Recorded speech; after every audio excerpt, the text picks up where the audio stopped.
శర్మ గారు, నిన్న ధ్వని చాలా బాగా తెలుసుకున్నాం. ధ్వని అనేది ఏంటంటే ప్రతీయమానమైనటువంటి అర్థం ఇవ్వాలి. అంటే అభిధా కాకుండా ప్రతీయమానం ఇవ్వాలి. అతిరిక్తమైనది ఇంకొకటి ఉండవలేమో. అంటే డైరెక్ట్గా మీకు పదాలు వినగానే వచ్చేసే అర్థం ఏదైతే ఉందో అది అభిధా అవుతుంది. కొద్దిగా మార్చి భిన్నమైన అర్థము సహృదయులకి అర్థమైతే దాంట్లో ధ్వని ఉన్నట్టు అది. కానీ ఈ రెండింటి మధ్య లోపల లాక్షణికం కూడా ఉంది. ఒకటేమో అభిధ, డైరెక్ట్గా మీకు పదాలతో తెలిసిపోయేది, అంటే ఆ వాచ్యార్థం, బేసికలీ పదాలు కాదు వాక్యంతో తెలిసిపోయేది. వాక్యం యొక్క శబ్దము, దాని యొక్క అర్థము, ఈ రెండింటితోటి కలిపి ఒకటి తెలిసిపోతుంది. దానికి అలంకారాలు ఉపయోగిస్తారు, శబ్దాలకు కావాల్సినటువంటి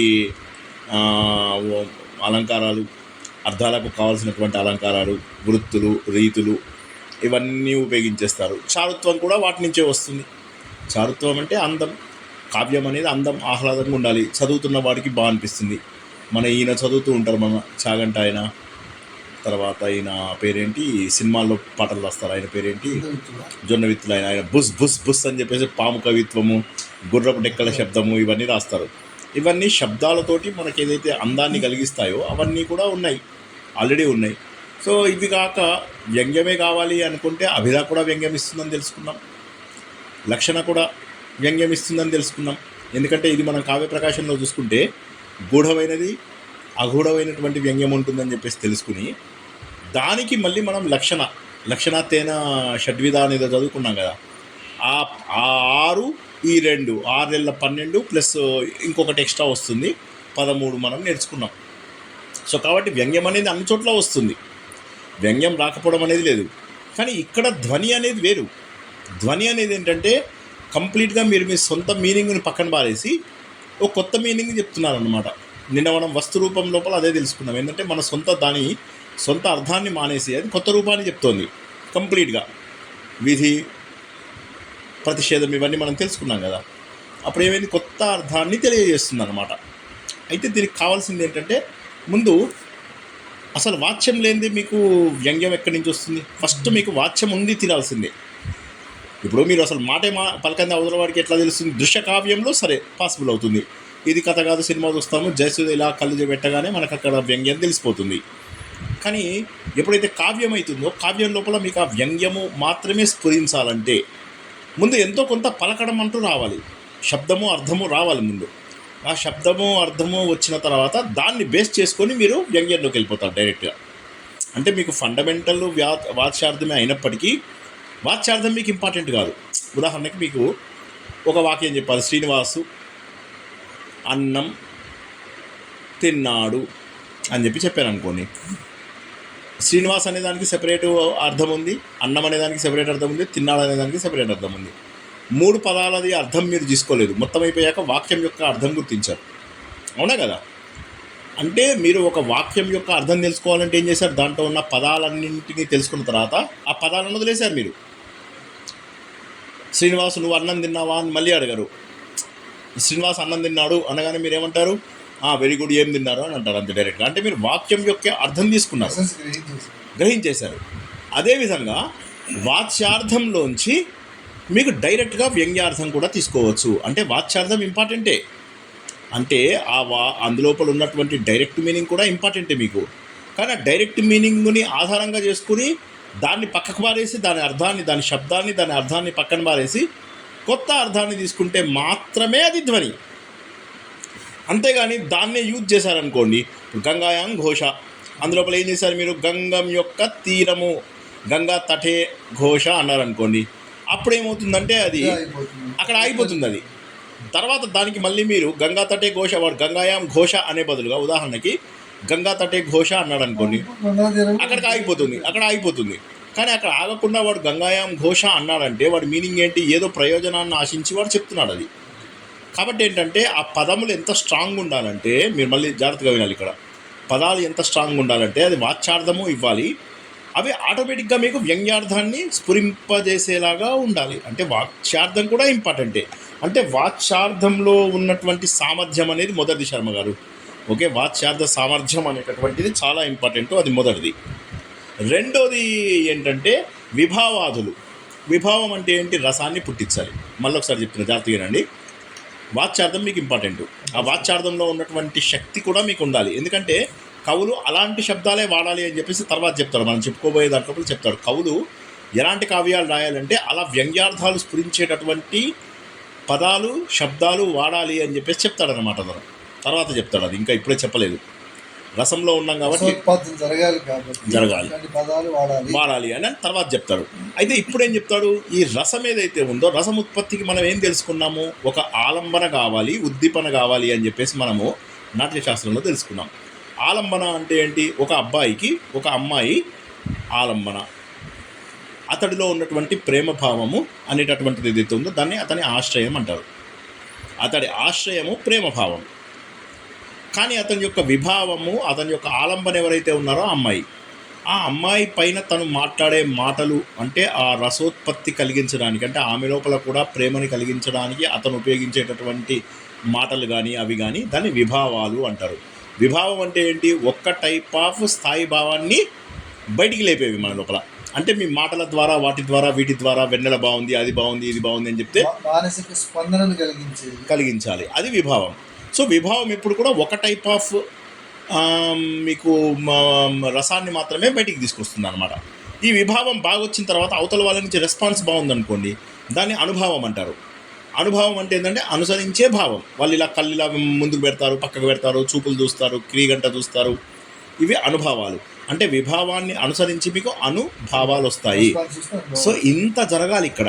అంటే మీరు ఇక్కడ రెండింటిని మీరు ఎగ్జామ్లో రాయాల్సి వచ్చినా, పర్సనల్గా మనం గుర్తుంచుకోవాల్సి వచ్చినా, ఎగ్జామ్ మనకి ఎలాగో అంత ఇంపార్టెంట్ కాదు కానీ బట్ అట్లీస్ట్ మనకు గుర్తుంచుకోవాల్సింది ఏంటంటే వాచ్యార్థం శబ్దం చాలా ఇంపార్టెంట్, దాని యొక్క సామర్థ్యం ఇంపార్టెంట్ అని రాయాలి మీరు. ఏమనంటే వాచ్యార్థ సామర్థ్యం ప్రాముఖ్యమైనది. నంబర్ 1. నంబర్ 2 విభావాలు ఉండాలి. విభావాల నుంచి అనుభవాలు రావాలి. స్పందిస్తే అది అనుభవం కింద మారుతుంది. అప్పుడు అది వ్యంగ్యంలోకి వెళ్ళిపోతుంది ఆటోమేటిక్గా. ఇప్పుడు ఎందుకంటే మీకు అప్పుడు మాత్రమే మీకు ఆ రసం అనేది ఉత్పత్తి అయితే. ఇప్పుడు మీరు శబ్దాలు బాగా గ్రాండ్గా చేస్తే ఏమవుతుంది? సినిమా లోపల భావాలు జరగకపోవచ్చు. ఇప్పుడు మీరు సినిమా లోపల వాడు కత్తి తీసుకొని గొడవ వెళ్ళి చేసే బదులుగా ఎవరన్నా కూర్చుని జస్ట్ కరుణతోటి 2 కళ్ళు ఇలా బయటికి పెడితే మనకు రసం పొంగుతుంది బయటికి. అంటే విభావం ఇంపార్టెంట్. దీన్ని వాడు ఎలా ప్రూవ్ చేశాడంటే అన్వయమని వ్యతిరేకమని 2 ఉంటాయి శర్మ గారు. చాలా సింపుల్గా చెప్తాను నేను. ఓకే, అన్వయము వ్యతిరేకం. ఆకలేస్తే శ్రీనివాసు అన్నం తింటాడు, ఇది అన్వయం. వ్యతిరేకం అంటే ఏంటంటే ఆకలి వేయకపోతే శ్రీనివాస్ అన్నం తిండు. క్లియర్గా ఉందా మీకు? ఆకలేస్తే శ్రీనివాస్ అన్నం తింటాడు, అన్వయం అంటారు. వ్యతిరేకం అంటే ఏంటి? ఇప్పుడు మీకు చెప్పినటువంటి దాన్ని గుర్తిద్దాం. మీకేం చెప్పాను? వాచ్యార్థ శక్తి అని చెప్పాను. అంటే వాచ్యము అంటే ఏంటి? వర్డ్స్. ఆ వర్డ్స్ యొక్క శక్తి నుంచి మీకు ఏమొస్తుంది? వాక్యం వస్తుంది. ఆ వాక్యం ఇంపార్టెంట్ అని అనుకున్నాం. ఒకసారి వాక్యం ఫామ్ అయిపోయిన తర్వాత మీరు పదాలను మర్చిపోతారు. పదాలు మీకు అవసరం లేదు, ఇంకా అర్థం ఏది చేసుకుంటారు. సో దాని సామర్థ్యం నంబర్ 1. నంబర్ 2 విభావాదులు. అయితే ఇక్కడ ఇతను చెప్పేది ఏంటంటే విభావాదులే మోర్ ఇంపార్టెంట్ అని చెప్తాడు. అయితే దానికి అతను ఎలా ప్రూవ్ చేస్తున్నాడంటే ఇది మనం చాలా అద్భుతంగా అర్థం చేసుకుంటే తప్ప ఈ కాన్సెప్ట్ అర్థం కాదు ఇక్కడ. లేకపోతే మనకు ఇది అర్థమైందంటే ధ్వని అర్థమైపోయినట్టే. అతను ఏమంటాడంటే ఆకలేస్తే శ్రీనివాస్ అన్నం తింటాడు, ఆకలి వేయకపోతే అన్నం తినడు. ఇదే ఇప్పుడు మీరు విభావాదుల లోపల తీసుకున్నారనుకోండి, అంటే విభావాదులు ఉన్నట్లయితే బాగా రసం పండుతుంది. శబ్దార్థాలు ఉండి విభావాదులు కూడా ఉంటే రసం పండుతుంది. విభావాదులు లేకపోతే రసం పండదు. విభావాదులు లేకపోతే రసం పండదు. కాబట్టి విభావాదులు అనేటటువంటివి మీకు ఇంపార్టెంట్. ఉదాహరణకి మీకు ఇంకొక ఉదాహరణ చెప్పాలంటే మీకు ఇది చూసుకోండి. మనం ఫస్ట్ ఇయర్లో చదువుకున్నటువంటిది ఏది? మనకు ధూమము, అగ్ని తీసుకోండి. అగ్ని అనేది ఇక్కడ మీరు వాచ్యం యొక్క అర్థంగా తీసుకోండి. ఎందుకు వాచ్యం యొక్క అర్థంగా తీసుకున్నాను? అగ్ని అనేది మెయిన్ కార్యం. అగ్ని అనేది కార్యం అంటే ఏంటి? అక్కడ జరుగుతుంది, అగ్ని కాలుతుంది. అది వాచ్యార్థం అంటే ఆల్రెడీ అది కాలిపోతుంది. వాచ్యార్థం అనేది కాలిపోవడం అంటే ఏంటి? బయటకు వచ్చింది. ఆ వాచ్యార్థం రావడం కోసం మీరు దానికి అక్కడ అగ్ని ఉంది అన్న సంగతి మీకు ఎలా తెలిసింది? పొగ రావడం వల్ల తెలిసింది. పొగ రాకపోతే అగ్ని ఉన్నట్టుగా తెలిసేది కాదు, అంతే కదా? పొగ రాకపోతే అగ్ని ఉన్నట్టుగా తెలిసేది కాదు. ఇప్పుడు మీరు అగ్ని వాచ్యార్థం అనుకోండి, ఈ పొగనేమనుకుంటారంటే ఈ విభావం అని చెప్పేసి ఏదైతే ఒక టైప్ ఆఫ్ భావాన్ని మన లోపల పుట్టిస్తుందో అది అనుకుందాం. సో విభావాదులు కనుక లేకపోతే మీకు వాచ్యార్థం ఉండి వేస్ట్. నిపుణుడు తెలియదు, తెలియదు అది. సో అనుభవం అవుతుంది. కాబట్టి ఏంటంటే మీ శబ్దం ఉన్నా కూడా మీ దగ్గర శబ్దార్థాలు బాగా బాగా వాచ్యార్థాలు ఉన్నప్పటికీ కూడా రసము విభావాలు లేకపోవడం వల్ల రసం ప్రతీతి కాదు. లేకపోతే మీకు అనుభవించలేదు. అది రసం బయటికి రావాలి అంటే మీకు ఖచ్చితంగా మీకు విభావాలు ఉండాలి. దీన్ని మనం ఎలా ప్రూవ్ చేసాము? అన్వయము వ్యతిరేకం ద్వారా ప్రూవ్ చేసాము. అన్వయం అంటే ఏమన్నాము? ఆకలిస్తే ఆనందం తింటాడు, వ్యతిరేకం అంటే ఆకలి లేకపోతే ఆనందం. దాన్ని మనము విభావాదుల్లో శబ్దంలో ఎలా గుర్తించాము? విభావాదులు లేకపోతే విభావాదులు ఉంటే శబ్దం ఉంది, శబ్దాన్ని మనం గుర్తిస్తాం, శబ్దంలో ఉన్న శక్తిని గుర్తిస్తాం. విభావాదులు లేకపోతే శబ్దంని గుర్తించలేము. అంటే విభావాదులు లేకపోతే మనకు అందులో రసం బయటికి రాదు అనేటటువంటిది ఆయన ప్రూవ్ చేశాడు. ప్రూవ్ చేసి కాబట్టి ఇదయ్యా బాబు అసలు విషయం ఏంటంటే లేదో చూసుకోవాలి. ఆ విభావము ఎక్కడి నుంచి వస్తుంది అంటే వ్యంగ్యార్థము ఒకటి ఎప్పుడు వాచ్యార్థము తనని తాను వదిలేసుకోవాలి, తన అర్థాన్ని వదిలేసుకోవాలి కంప్లీట్గా. దాని ప్రాముఖ్యం దానికి ఉంటుంది. దాంట్లో నుంచి వచ్చే అర్థాన్ని బట్టి విభావాలు ప్రేరేపితమవుతాయి. ఆ విభావాల నుంచి ఎదుటివాడు ప్రతిస్పందిస్తే అవి అనుభవాల కింద మారుతాయి. సో విభావం లేకపోతే ధ్వని లేనట్టే, విభావం ఉంటే ధ్వని ఉన్నట్టు. కరెక్ట్.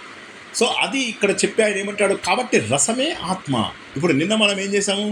వస్తురూప ధ్వనిని నేర్చుకున్నాం 5 ఉదాహరణల ద్వారా. ఇవాళ ఏమంటున్నాడు అంటే ఆయన రసం ఇంపార్టెంట్ అంటాడు. అలంకార ధ్వని కూడా ఉంటుంది. ఈ అలంకార ధ్వనిని మనం ఎక్కడ నేర్చుకున్నాము? నిన్న మనము స్వేచ్ఛాకేశన అనే దగ్గర మనము నేర్చుకున్నాం. ఏమని? వ్యతిరేక అలంకారంలో తెలుసుకున్నాం. ఎలా తెలుసుకున్నాము? చంద్రుడి కంటే కూడా ఈయన గోర్లు బెటర్గా ఉన్నాయి, అంటే ఉపమానం కంటే ఉపమేయం పెద్దగా. సో వ్యతిరేక అలంకారం. సో అక్కడ అలంకార ధ్వని కూడా చూపించాడు, ప్రత్యేకంగా చెప్పకుండా క్యాజువల్గా చెబుతూ చెప్పేశాడు. అంటే అది మనకు స్ఫురిస్తుంది, అలా చెప్పాడు. సో అదేమంటాడంటే తర్వాత చాప్టర్ నాడు మనకి ఈ సంవత్సరం అది సిలబస్లో లేదు. అంటే అలంకార ధ్వని కూడా ఉంది. నిన్ననేమో వస్తువుల ధ్వని. వస్తువు అంటే ఏంటంటే మీకు చాలా క్లియర్గా మనుషులు, వ్యక్తులు, అవన్నీ చాలా మీకు కనిపిస్తూ బయట తెలిసే కంటెంట్ని వస్తువు అంటాం. ఆ వస్తువులకు సంబంధించినవి మనం 5 తెలుసుకున్నాం. ఒక వ్యక్తి ఇంకో వ్యక్తితో మాట్లాడడము, వాటి ద్వారా మనం తెలుసుకునేవి వస్తువుది. అయితే ఆయన ఏమంటాడంటే ఈ వస్తువు అలంకారం అనేటటువంటి ధ్వనులు రసంలోనే భాగాలు. కాబట్టి ఆ రసం గురించి తెలుసుకుందాము. ఈ రసమే కావ్యం యొక్క ఆత్మ, ఈ ధ్వనియే కావ్యం యొక్క ఆత్మ. ఈ అలంకారాలు, ఈ శబ్దాలు ఇవన్నీ కూడా అంగములు అయ్యే అవకాశం ఉంది, కానీ ధ్వని అనేటటువంటిదే కావ్యం యొక్క ఆత్మ. రసం ఉండాలి. విభావం అనేది రసాన్ని పుట్టించడానికి ప్రేరేపణ జరుగుతుంది. ఎందుకంటే విభావాలు 2 రకాలని మనము నాట్యశాస్త్రంలో తెలుసుకున్నాం. ఒకటేంటి ఉద్దీపన, అంటే దాన్ని ఎంకరేజ్ చేయడం. ఇంకోటి ఆలంబన. ఆలంబన అంటే ఏంటంటే సపోర్ట్, ఆధారం. ఇప్పుడు నాకు నా లోపల ఆశ్రయంగా ఉన్నది ప్రేమ. ఆ ప్రేమ నేను చూపించడానికి ఒక వ్యక్తి కావాలి, దాన్ని ఆలంబన అంటాం శర్మ గారు. ఈ ఆలంబన చూపించిన తర్వాత వాతావరణం కూడా దానికి కన్వీనియంట్గా ఉందనుకోండి, దాన్ని ఉద్దీపన. దీన్ని మనం ఏమంటాము? క్యాటలిస్ట్ అంటాం. ప్రమోటరు, క్యాటలిస్టు అని అంటాం అన్నమాట. అలా ప్రమోట్ చేస్తుంది, వాతావరణాన్ని ప్రమోట్ చేస్తే అప్పుడు వచ్చినటువంటి భావము విభావం. ఈ విభావముని అనుసరించి వచ్చేటటువంటి కొన్ని భావాలు, అంటే చూపు అటు ఇటు చూడడము, చిరునవ్వులు నవ్వడము, ఇలాంటివన్నీ భావాలు ఏవైతే ఉంటాయో దాన్ని అనుభవాలు అంటారు. అయితే ప్రస్తుతానికి మనకు అది అవసరం లేదు. అయితే ఆయన ఏమంటాడంటే రసాన్ని ముందు తీసుకురావాలి. ఆ రసాన్ని తీసుకురావాలి అంటే పెద్ద పెద్ద శబ్దాలు, పెద్ద పెద్ద మాటలు అవసరం లేదు. అందుకే సినిమాల లోపల విఎఫ్ఎక్స్లు పెట్టి సౌండ్ పెడితే సినిమాలు సక్సెస్ అవ్వకపోవచ్చు, కానీ అందులోపల ఒక చిన్న కరుణరసం కనుక పెడితే మనం చాలా ఎన్నోసార్లు చూస్తాం, కరిగిపోయి ఎన్నోసార్లు చూస్తాం ఆ సినిమా. అది ఆయన ఏమంటారంటే అదే జరిగింది. కావ్యానికి ఆత్మ ఏదైతే ఉందో అదే ధ్వని. అదే మనం ఇప్పటిది కాదు. ఈ ధ్వని అనేది నేను కొత్తగా చెప్తున్నది కాదు, ఇది ఎప్పటి నుంచో పురాతనంగా ఉన్నటువంటిది ఉన్నది. మనకు వాల్మీకి మహర్షి ఎప్పుడైతే మానిషాద ఏదైతే చెప్పాడో అప్పటి నుంచి మొదలైంది. ఆయన లోపల కరుణరసం అనేటటువంటిది ఏదైతే ఉందో, ఆ క్రౌంచ పక్షులు ఏవైతే ఆనందంగా ఉన్న సమయంలో ఆ నిషాదుడు కొట్టిన దెబ్బకు ఒకటి పడిపోయింది, ఇంకోటి చూస్తోంది, దాన్ని చూసి ఏడుస్తుంది అన్నమాట. ఏడుస్తుంటే ఓ దుర్మార్గుడా ఎందుకు ఇలా చేశావు అని చెప్పి అంటాడు. అఫ్కోర్స్ ఆ కథ మళ్ళీ నేను రామాయణంలో చెప్పిన కథ. బట్ అది వదిలేసి ఆయన ఏంటి, ఆ కరుణరసంలోంచి ఆయనకు ఆ కవిత్వం బయటకు వచ్చింది. అంటే రసమే ముఖ్యం అక్కడ. ఆ రసం అంటే ఏదైతే భావము లోపల నుంచి వస్తుందో అది ఆ భావం ద్వారానే వచ్చింది. కాబట్టి రసమే చాలా ఇంపార్టెంట్. ఆ రసంలోంచే కావ్యం రావాలి. కావ్యం యొక్క ముఖ్య ఉద్దేశం ఏంటంటే ఆ రసాన్ని మనకు బయటికి తీసుకురావాలి. ఎందుకంటే రసం మాత్రమే మనని కావ్యానికి దగ్గర చేస్తుంది. ఇప్పుడు మనకు నచ్చిన పుస్తకాలు ఎన్నోసార్లు చదువుతాం, అందులో శబ్దాలంకారం బాగుందని ఎక్కువసార్లు చదువుతామా, ఊరికే బట్టి కొట్టి వదిలేస్తాం అవి. కానీ అందులోపల కథ బాగుంటే ఎన్నిసార్లు అయినా చదువుతాం. అది రసం. ఆ రసం మనకు ఇంపార్టెంటు. ఇవి మామూలుగా ఉండవు. మహాకవులు, గొప్ప గొప్ప కవులు ఉంటారు, వాళ్ళ మాటల్లోంచే వచ్చేస్తుంటాయి ఇటువంటి మధుర వాక్కులు, అమృత వాక్కులు. ఎందుకంటే వాళ్ళకి ఏదైతే ఉంటుందో వాళ్ళకి రస ప్రతీతి ఎక్కువ ఉంటుంది. అందుకే ఏంటంటే స్పందించే హృదయం ఉండాలి. కవి అనేవాడు జస్ట్ మాటల గారడీ చేయాల్సిన అవసరం లేదు, వాడికి స్పందించే హృదయం ఉండాలి. ఆ స్పందించే హృదయం ఉన్నటువంటి వాడెవడైతే ఉంటాడో వాడే మహాత్ముడు, వాడే ప్రతిభ గలవాడు, వాడే సంపన్నుడు. శర్మ గారు వాడే రసోత్పాతం జరిగేటట్టుగా చేయాలి. చెయ్యాలి. విభావాలు బయటకు వస్తాయి, రైట్, విభావాల నుంచి అనుభవాలు వస్తాయి. కరెక్ట్. అంటే రసోత్పాతం సృష్టించడం అనేది ధ్వనికి ముఖ్యం. కాబట్టి తను ఏమంటారంటే అటువంటి వాళ్ళే కవులు ఉన్నారు, వాళ్ళే సుసంపన్నులు, వాళ్ళే ప్రతిభావంతులు, వాళ్ళే మహానుభావులు, వాళ్ళ నోట్లోంచే సరస్వతి ఎప్పుడూ పలుకుతూ ఉంటుంది, వాళ్ళ మాటలు అమృత వాక్కులు అని చెప్పేసి ఈయన చెప్తున్నాడు అనమాట. కాబట్టి ఈ ప్రతీయమాన అర్థం అనేటటువంటిది ఇది చాలా చాలా చాలా చాలా చాలా ఇంపార్టెంటు. ఏదో మనం కష్టపడి తెలుసుకుందాము అంటే గ్రామర్ నేర్చుకుంటాము, వ్యాకరణం నేర్చుకుంటాము, కానీ తత్వం ఎక్కడి నుంచి నేర్చుకుంటాం? తత్వం అంటే ఏంటి? అదే నువ్వు. అదే నువ్వు అంటే ఏంటి? అదే నువ్వు అంటే ఇక్కడ తత్వం అంటే ఇది ఏం చెప్తుంది అంటే ఎసెన్స్. తత్వం అంటే ఎసెన్స్ ఇక్కడ.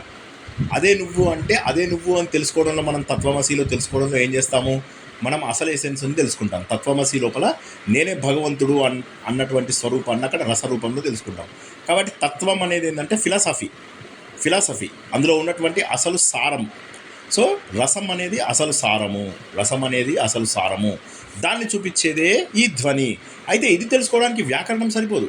మీరు ఏదో వ్యాకరణం రట్టుకొట్టేసేసి శబ్దాలతో గారడీ చేయొచ్చు కానీ ఈ రసము వచ్చినటువంటి వాడు మాత్రమే అందరికంటే గొప్పవాడు. కాబట్టి మీకు ప్రతీయమాన అర్థం ఏంటంటే వ్యాకరణం ఉంటే సరిపోదు, దానికి కావలసిన స్పందించే హృదయం కూడా కావాలి.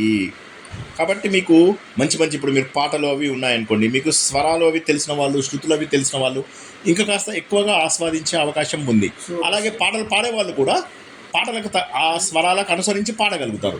కాబట్టి ఏంటంటే అందులో ఉన్నటువంటి తత్వం. అలాగే సైన్స్ ఉంది, సైన్స్లో ఉన్న తత్వం తెలిసిన వాడు సైన్స్ విషయాలు తొందరగా అర్థం చేసుకోగలడు, దేవుడి విషయం తెలిసిన వాడు దేవుడి గురించి తొందరగా అర్థం చేసుకోగలడు. అదేవిధంగా కావ్యాలలో వ్యాకరణం కంటే కూడా ముఖ్యమైనటువంటిది రసోత్పాదన, ఆ రసం తత్వము, ఆ తత్వార్థ జ్ఞానం. దీన్ని ఏమంటారంటే శర్మ గారు, తత్వార్థ జ్ఞానం తెలుసుండాలి.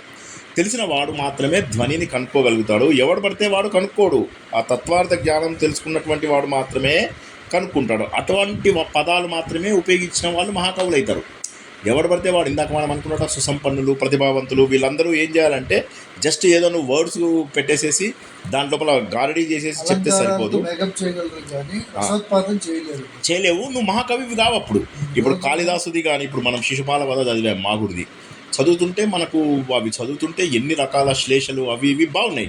కానీ అదేమైందంటే మనకు అది కథ చదవడానికి బాగుంది, కానీ మనకు పదలాలిత్యము అవి ఇవి చూసుకున్నట్లయితే మనకు వేరే వాళ్ళకి అవి చాలా మృదువుగా ఉండి దండి అవి ఎంత బాగుంటాయి ఆయన రచనలు అవి చూసుకొని, సో అవి మనం చదువుకున్న మృదువుగా ఉండి చాలా సులభంగా ఉన్న వాటిని ఇంకెక్కువగా ఆనందంగా ఉంచుకోగలుగుతాం.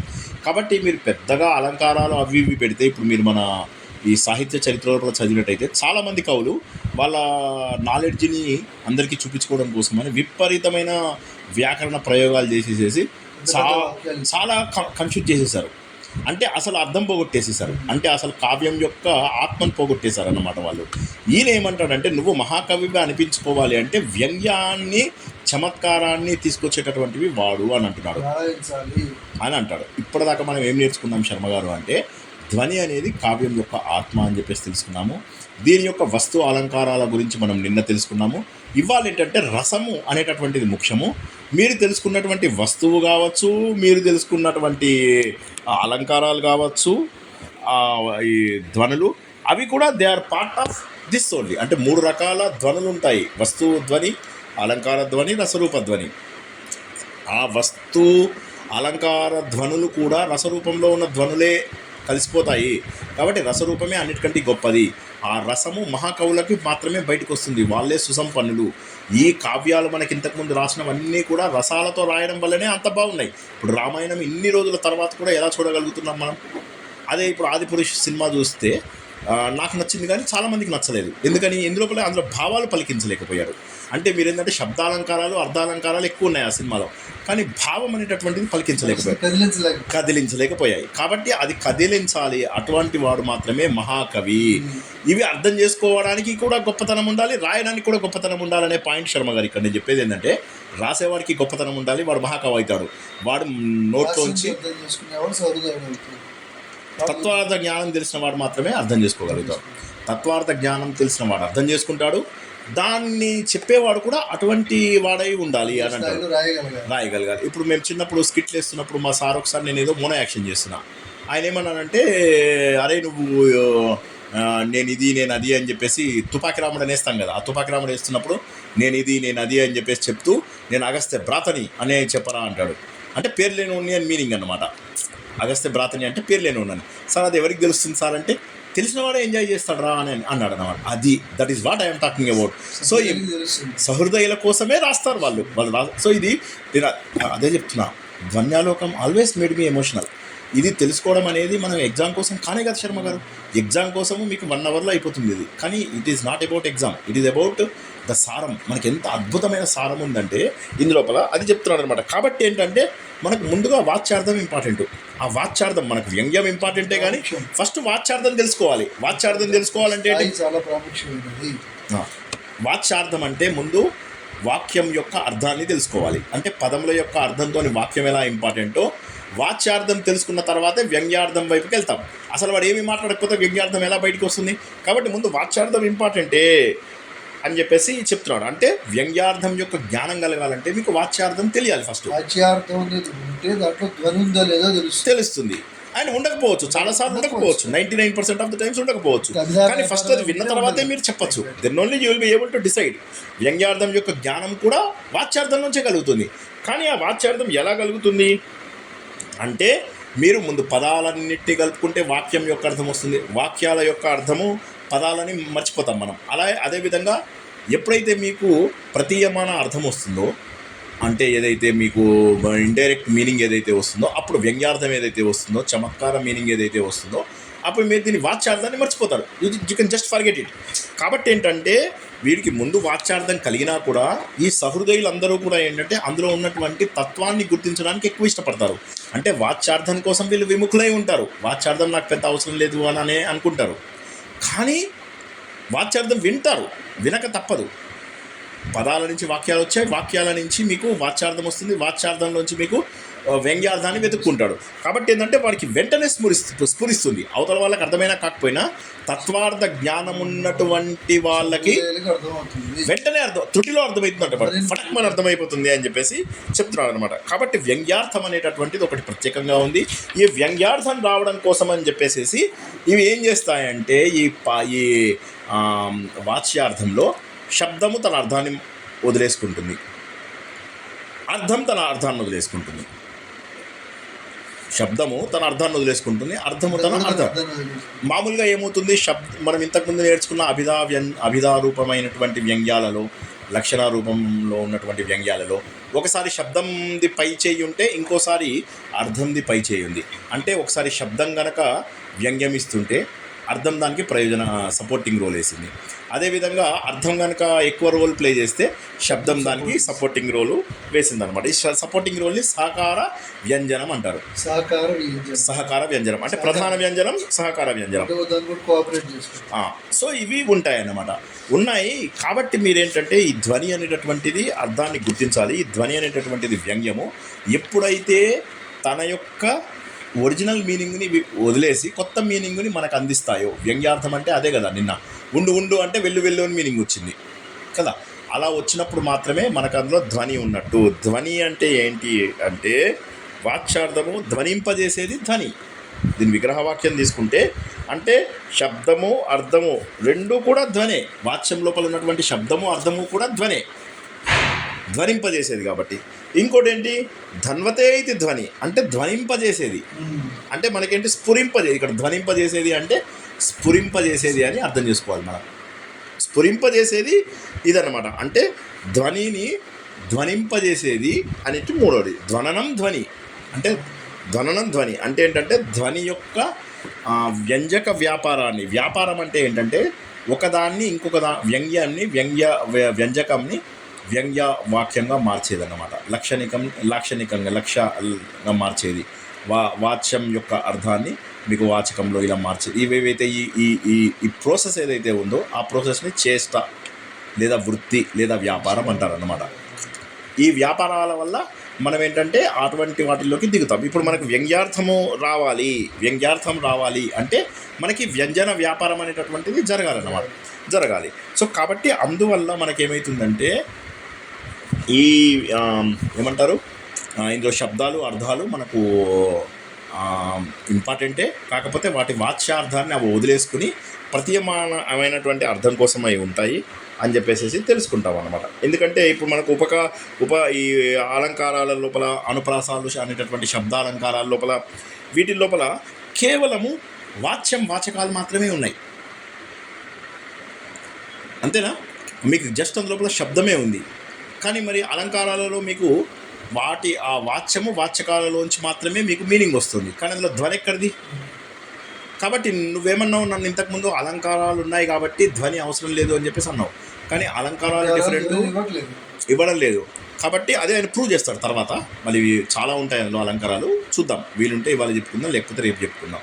కాబట్టి అలంకారాలు అనేటటువంటివి ధ్వని కావు. ఎందుకంటే అవి డిపెండ్ అయ్యేవి వేరు, ఇవి డిపెండ్ అయ్యేవి వేరు.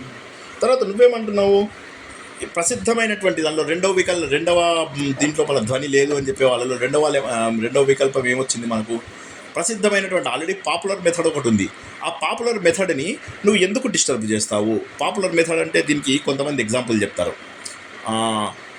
శర్మ గారు, నేను అన్నం తింటాను అన్న. అప్పుడు మీరేమన్నారంటే, అన్నం అంటే ఒక చొక్కా ఉంటుంది, చొక్కాకు 2 చేతులు ఉంటాయి, 2 కాళ్ళు ఉంటాయి అన్నారు. చచ్చ అది కాదు, అన్నం అంటే తెల్లగా ఉంటుంది అని చెప్తాను. మీరేమంటారు, అన్నం అంటే చొక్కా అంటారు. ఇప్పుడు వీళ్ళు అనేది ఏంటంటే, నువ్వు చొక్కా అని చెప్తున్నది ధ్వని, అన్నం అంటే అందరికీ తెలిసింది అన్నం వేరు, నువ్వు వెళ్ళి చొక్కా అని చెప్పి చెప్తున్నావు అని అంటారు, పెట్టుకుంటున్నావు అని అంటాడు. కాబట్టి పాపులర్ మెథడ్కి నువ్వు డిఫరెంట్గా అందరూ నమ్ముతున్న దానికి కొత్త రూట్ లోపల నువ్వు వెళ్ళిపోతున్నావు. కాబట్టి నువ్వు తప్పు అంటే దానికి ఇతను ఏమని జవాబిస్తున్నాడు అంటే, కాదు మీరు అర్థం చేసుకోలేదు. అసలు మీరు కనుక అర్థం చేసుకున్నట్లయితే మన పుస్తకాలన్నిటిలో ఉన్నటువంటిది సారమే.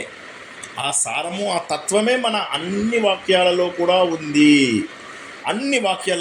ఉంది. ఈ అలంకారాలు, ఈ శబ్దాలు, ఇవన్నీ అంగములు. ధ్వని అనేది అంగి అంటే దేహి, మనం దేహి అంటారు.